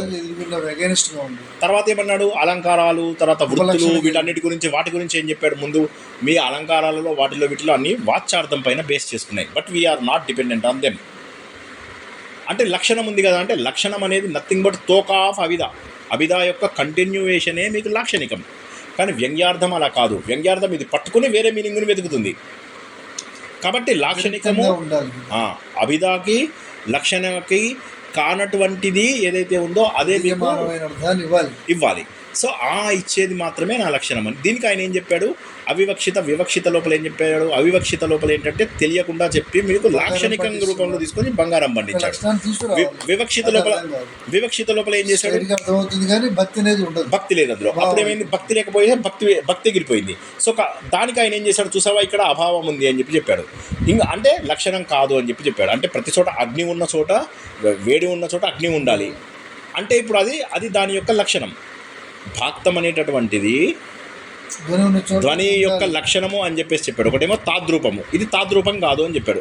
ఇది సేమ్ రూపం కాదు. ఎందుకంటే మీరంతా లక్షణ అనేటటువంటిది వాచ్యార్థం పైన డిపెండ్ అయ్యి వాచ్యార్థానికి సంబంధించి ఉన్నటువంటి ఇంకొక పదాన్ని వాడతారు. గంగాయాం ఘోష బదులుగా గంగా తటే ఘోష. రామాంతపూర్ రోడ్డు మీద ఇల్లుంది కానకుండా రోడ్డు పక్కన ఇల్లుంది అన్నారు. చిన్న పదం చేంజ్ చేస్తున్నారు. అజహద్ జహద్ ఇవి మనం ఇంతకుముందు చదువుకున్నటువంటివి. జహద్ అంటే వదిలేయడం. సో అలా మీరు ఏం చేశారు, కొంత చిన్న పదం మార్చి చేశారు. కానీ మేము అసలు దాన్ని ముట్టుకోవట్లేదు, ఒరిజినల్ పదాన్ని ముందు వదిలే. ఆయన ఏది చెప్పినా ఆయన ఏమంటాడంటే నువ్వు ఈ ఒరిజినల్ అర్థాన్ని ఉపసర్జనీకృత స్వార్థం అంటాడు. నీ అర్థాన్ని నువ్వు వదిలేసేయాలి. ఆ వదిలేస్తేనే అప్పుడు నీకు. కానీ మొదటి రెండిట్లలో ఏది అభిధా లోపల కానీ లాక్షణికంలో కానీ అవి ఏం చేస్తున్నాయంటే వాచ్యాన్ని వదలట్లా, కేవలం వ్యంగ్యంలో ప్రాముఖ్యాన్ని ఇచ్చినాయి కదా, అవి వాటిని పట్టుకుంటున్నాయి అవి. కానీ మూడో దాంట్లోపల ఏమవుతుందంటే అవి వదిలేస్తున్నాయి, వదిలేసి దాని అర్థాన్ని వదిలేసి రసాన్ని పట్టుకుంటున్నాయి, తత్వాన్ని పట్టుకుంటున్నాయి అని చెప్పి ఆయన ఏం చేశాడు, అతివ్యాప్తి అవ్యాప్తి అని చెప్పేసి కాన్సెప్ట్ చెప్పి, అతివ్యాప్తి అంటే ఏంటంటే కొమ్ములు ఉన్నవన్నీ కూడా ఆవులు అని చెప్పేటప్పుడు నువ్వు ఉన్నదాన్ని అన్నిటికీ కూడా భక్తి అని చెప్పేస్తున్నావు, అది తప్పు అని చెప్పి బిసినీపత్రం ఎగ్జాంపుల్ చెప్పాడు. అలాంటివి ఒక 3-4 ఎగ్జాంపుల్స్ ఉన్నాయి. ఒక ఆయన చాలామంది భార్యలు ఉన్నారు ఆయనకి, ఆయన వచ్చేసి ఒక భార్యని ప్రేమగా చూసుకుంటే మిగతా భార్యలందరూ బాధపడ్డారు అనే దానికి ఇప్పుడు ఏమైంది, ఇక్కడ మీకు వాళ్ళకి అసూయ ఉంది అనేటటువంటి ఒక భావం వచ్చింది, అంటే లాక్షణికం వచ్చింది. కానీ అందులో ధ్వని ఎక్కడుంది, ధ్వని లేదు. కాబట్టి నువ్వేం చేస్తున్నావు అంటే ఈ భక్తిని వ్యాప్తి అన్నిటికీ కలిపేస్తున్నావు, అతివ్యాప్తి చేస్తున్నావు, ప్రతి దాంట్లో భక్తిని ఇరికించేస్తున్నావు. కానీ మనకు కావాల్సింది అతివ్యాప్తి ఉంది కానీ ధ్వని లేదు. సో అతివ్యాప్తి అనే దోషం వల్ల ఒకటి. రెండోది ఏంటి, మన వివక్షిత వాచ్యం లోపల ఏం చేశాడు, అవ్యాప్తం అంటే అక్కడ లేదు, ధ్వని ఉంది కానీ భక్తి లేదు. ఇప్పుడు మనం చెప్పుకున్న ఎగ్జాంపుల్స్ అన్నిటిలో భక్తి ఏమో అతిశయంగా అయింది, ధ్వని లేదు. ఇక్కడ ఏమైంది, ధ్వని ఉంది, వివక్షిత వాచ్య ధ్వనిలో ఏమైంది, ధ్వని ఉంది, భక్తి లేదు. సో ఆయన ఏమన్నాడంటే ఇలా ఉండడం వల్ల ఏమైందంటే అది లక్షణము కాదు, భక్తి అనేటటువంటిది అవ్యాప్తి అతివ్యాప్తి అనే కారణాల వల్ల అది ఏదైతే ఉందో అది దీని యొక్క లక్షణం కాదు, ధ్వని యొక్క లక్షణం కాదు, అంటే తాద్రూప్యం కాదు, లక్షణం కాదు. మూడోది ఏంటి, ఉపలక్షణం. ఉపలక్షణం అంటే బాబు నువ్వు ఉపలక్షణం అని చెప్తే అభిధాతోటి అలంకారాలు వస్తున్నాయి, అలాంటి అలంకారాలు వదిలేస్తున్నావా, వదిలేయవు. ఇప్పుడు దేవదత్తుడు ఉన్న ఇంటిపైన కాకున్న ఇల్లు దేవదత్తుడు అన్నాడు, కొన్నాళ్ళకు కాకి లేకపోయినా కూడా దేవదత్తుడు ఇల్లు గుర్తుపడతాం కదా. సో కాబట్టి భక్తి ఒక లక్షణం ఉన్నా చాలు, ధ్వనిని గుర్తుపట్టచ్చు అని వాళ్ళు చెప్పారు. అంటే ఒక లక్షణం, పొగ ఉంటే భక్తి ఉంటే ధ్వని ఉంటుంది, భక్తి లేకపోతే ధ్వని లేదు అని అనలేము. అదే ఉపలక్షణం అయితే అయి ఉండొచ్చు, కానీ అన్ని కేసుల్లో ఉండదు అని చెప్తున్నాడు ఆయన. అంటే it's not a mandatory case, mandatory. Yes, ఆయన అదే అంటాడు. అందులోంచి కావాలంటే డిరైవ్ చేయొచ్చు కొత్త అర్థాన్ని తీసుకొని. సో అప్పుడు ఆయన అంటాడు అటువంటిప్పుడు నువ్వు అలంకారాలు లేదు, అభిధా ఉంది కదా, నాకు అలంకారాలు వద్దు అంటావా, అనవు. కాబట్టి అదేవిధంగా ధ్వనిని కూడా నువ్వు వద్దనలేవు అంటాడు. మరి తర్వాత వచ్చేసి ఏం చేస్తాడు, లాస్ట్ లోపల ధ్వని అనేటటువంటిది ఎప్పటి నుంచో ఉంది, ఇది ఆల్రెడీ ఎవరైనా గుర్తించిన వాళ్ళు ఉంటే మా కష్టం తగ్గిపోయింది. గుర్తించని వాళ్ళు ఉన్నారనుకోండి, వాళ్ళు దీన్ని సరిగ్గా అర్థం చేసుకోలేదని మేము అనుకుంటున్నాము. ఎందుకంటే దీనికి తత్వార్థ జ్ఞానం కావాలి, రాసేవాడు మహాకవి కావాలి అని చెప్పేటటువంటిది చెప్పాడు. మీకు కావాలంటే ఇక్కడ ఆపి రేపు ఒకటే చిన్న 10 నిమిషాల సెషన్ ఉంది. ఆ 10 నిమిషాల సెషన్లో ఏం చెప్తాడంటే రకరకాల అలంకారాలలో మొత్తం అయిపోయింది. ఇప్పుడు మీకు ధ్వన్యాలోకం మొత్తం అయిపోయింది. ఇందులో మిగిలింది ఏంటంటే రకరకాల అలంకారాలలో ఏ విధంగా ధ్వని అనేటటువంటిది లేదు. అంటే వాళ్ళు ఏమన్నారు, అలంకారాలలో ధ్వని ఉంది అని అన్నారు. ఉదాహరణకి సమాసోక్తి అలంకారం ఉందనుకోండి, అందులోపల ఏం చేస్తాడు, చీకటి అనేటటువంటిది ఒక పురుషుడు, ఒక స్త్రీ అన్నాడు, సూర్యుడు అనేవాడిని ఒక పురుషుడు అన్నాడు. పగలు సూర్యుడు రాగానే అది తన చీకటి అనేటటువంటి ఇది వస్త్రాన్ని వదిలేసింది అని చెప్తాడు. సో మాటల బట్టి మనకు అక్కడ వాచ్యార్థం నుంచే మీనింగ్ తెలిసిపోతుంది. ధ్వని ఎక్కడుంది అంటాడు, అది సమాసోక్త అలంకారం. అలాగే మీకు ఒక్కొక్క అలంకారాలలో ఏం తేడాలు ఉన్నాయి అనేవి రేపు చెప్పుకుందాం. ఒక 7-8 అలంకారాలలో ధ్వని లేదు అని చెప్పేసి చెప్తాడు. ఈ రోజుతో ధ్వన్యాలోకం అయిపోయింది. యాక్చువల్గా మీకు మొత్తం అన్నిటినీ ఆయన ఖండించేశాడు, ధ్వని యొక్క గొప్పతనాన్ని తెలియజేశాడు. వాచ్యార్థము నాకు తెలుసు, వాచ్యార్థం నుంచి నేను ప్రతీయమాన అర్థానికి వెళ్తాను. నేను చూసేదల్లా వాచ్యార్థం ఉన్నప్పటికీ కూడా వాచ్యార్థాన్ని నేను గుర్తించినా సరే వాచ్యార్థం కంటే భిన్నమైనటువంటి ప్రతీయమాన అర్థాన్ని నేను వెతుకుతాను. ఎందుకంటే నా మనస్సు వాచ్యార్థం పైన లేదు అని చెప్పేసి చెప్పాడు. చెప్పి ఇంకా ఏం చెప్పాను నేను ఇవాళ, అది స్టార్టింగ్లో అదొకటి చెప్పాను. ఇది మీకు ఇంపార్టెంట్, ఇదొకటి చెప్పాను. ఏమన్నాను, ధ్వని అనేదాన్ని మనకు వచ్చేటప్పుడు 2 రకాల వస్తువులను మనం గుర్తుపెట్టుకోవాలని చెప్పాను. ఏదది, మన వాచ్యాలకు ఉన్నటువంటి శక్తి సామర్థ్యం ఒకటి, నెంబర్ 1. నెంబర్ 2 ఏంటంటే విభావాది భావాలను పుట్టించాలి. విభావాది భావం అంటే ఏంటి? ఒక పర్టికులర్ రసాన్ని ప్రొడ్యూస్ చేసేదాన్ని విభావం అంటారు. ఆ రసాన్ని ఎదుటివాడి గ్రహించి దానికి స్పందించాలి, అది విభావం. ఆ విభావం తెప్పించాలి, అనుభవాలు వస్తాయి. అప్పుడే అనుభవాలు వస్తాయి అప్పుడు వాటి నుంచి. అప్పుడు ఏం చెప్తున్నాడు? దానికి ఆయన ఎగ్జాంపుల్ ఏం చెప్పాడు? అవ్యయ వ్యాప్తి, అవ్యయము, వ్యతిరేకము అనేటటువంటి వాటి ద్వారా ఇవన్నీ కూడా మనం ఫస్ట్ ఇయర్లో చదువుకున్నవి. అవ్యయం అంటే శ్రీనివాస్ అన్నం ఆకలి వేసినప్పుడు శ్రీనివాస్ అన్నం తిన్నాడు, ఆకలి లేనప్పుడు అన్నం తిన్నాడు. అదేవిధంగా ఇప్పుడు మనం ఏం చేస్తాము? ధూమం ఉన్న దగ్గర అగ్ని ఉంది అంటే కారణం వల్ల ఒక కార్యం ఉంది అని చెప్పుకున్నాం. దాని వ్యతిరేకం ఏంటి? ధూమం లేకపోతే అగ్ని లేదు. ఇప్పుడు మళ్ళీ దీన్ని మన విభావాదులకు తర్వాత వాచ్యార్థానికి తీసుకున్నాం. విభావాదులు ఉన్న చోట వాచ్యార్థము బాగుంది అనుకోండి, విభావాదులు లేకపోతే వాచ్యార్థం లేదు. అంటే ఏంటంటే రసము రావాలి అంటే విభావాదులు ఉంటే సరిపోతుంది, రెండు ఉంటే మంచిదే. రెండు లేకపోయినా వాచ్యార్థము బాగా లేకపోయినా రసం ప్రతీతి అవుతుంది. విభావాదులుండి వాచ్యార్థం సరిగ్గా లేకపోయినా కూడా ఒక్కొక్కసారి మీకు రసం ప్రతీతి అవుతుంది అన్నటువంటి సత్యాన్ని తెలియజేశాడు అక్కడ. అంటే ధ్వనికి ముఖ్యమైనటువంటిది ఏంటంటే ఆ విభావాదులు రసాన్ని ప్రొడ్యూస్ చేయడం అని చెప్పేసి ఆయన వాల్మీకి నుంచి మొదలెట్టి, ఆ క్రౌంచ పక్షుల నుంచి మొదలెట్టి అలాంటి కవులు ఎలాంటి వాళ్ళు అని చెప్పేసి వాళ్ళ గురించి ఎక్స్ప్లెయిన్ చేసుకుంటూ ముందుకెళ్ళాడు. ఇట్లా మనకు ధ్వన్యాలోకం అయిపోయింది. ఆ అలంకారాలలో ఉన్నటువంటిది ఏదైతే ఉందో అది మనకు రేపు తెలుస్తుంది. అది 5 నిమిషాలు అంతే, మ్యాక్సిమం 5-10 నిమిషాలు. ఓకేనా? ధన్యవాదాలు శివ శర్మ గారు. తర్వాత మనం ఏం చేద్దామంటే ఇది అయిపోయాక కావ్య ప్రకాశం కూడా ఇట్లాగే చెప్తాం.